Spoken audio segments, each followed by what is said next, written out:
Eto, kasama naman natin ang ating coach of the game sa gabi ito na talagang medyo nakabubon ang ating back-to-back champion ng Battle of the Five na nakaraan. Pero eto, nakaraan sila na naman yung pumasok sa finals.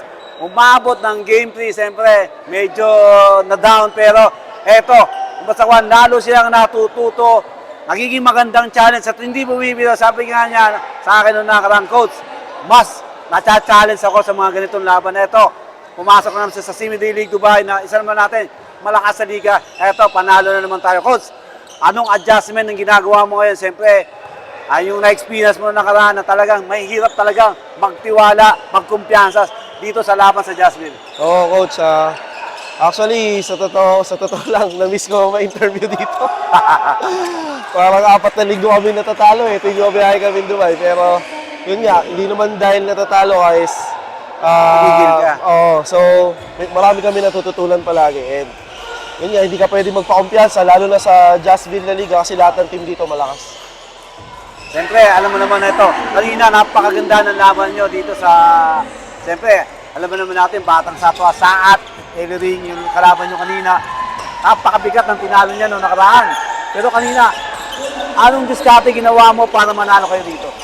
Coach, kung mapapansin mo, low scoring ball game yung laro namin kasi nag-focus kami sa depensa kasi sabi ko sa kanila, walang malas man tayo sa opensa, walang malas sa depensa. Kaya pinok-focus yung mga players ko na defense. Parang nabuhay na naman dito yung mga last quarter mong never say die eh. Oo nga, coach. Sabi ko nga, pagka idikit lang namin ang fourth quarter, makakalayo kami. Hanggang fourth quarter lang, makadikit lang tayo sa kanila. Kasi fourth quarter na kami naman ng coach eh.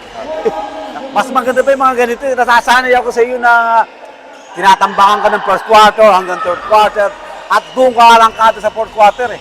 Oo nga. Diba? Eh, siguro coach, ang lamang lang namin is yung experience na dala namin from Battle of the Pride. So, kaya yun lang din yung ginagamit namin na para ma-compose namin yung laro namin. Ito ba, coach, naging aral ba sa ito yung nakaraang season? Oo, coach, malaking aral. Actually, nagtitake yung ako kay Coach Jay Abot kasi nag-message siya lagi sa akin na keep in touch kami palagi ni Coach Jay. Siyempre, alam naman natin, dito talagang, kung basta ko sa coach, napaka-importante ng responsibilidad ninyo eh. Oh. Pero kung pag-aaralan mo, siyempre, yung tiwala na binigay mo sa player sa loob, na talagang hindi mo naman error yun eh. Ang ginawan mo lang, binigay mo yung the best mo, nagtiwala ka doon sa player. Siyempre, kung manalo, siyempre sila mo yung natalo. Si coach, napakahina naman ni coach. Pero, ito, isang magandang aral talaga, itong nakaraan na championship.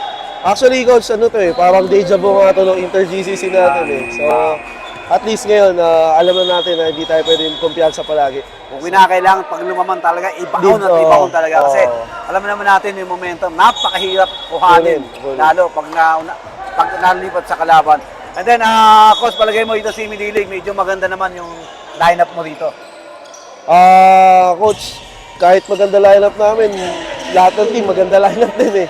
So, talagang kung hindi ensayo lang din nung magpapanalo sa amin dito eh. So, doon lang kami magpo-focus sa ensayo. Okay, coach, bago lahat, i-shoutout mo muna, batiin mo muna yung mga sponsor mo, yung mga mahal mo sa buhay.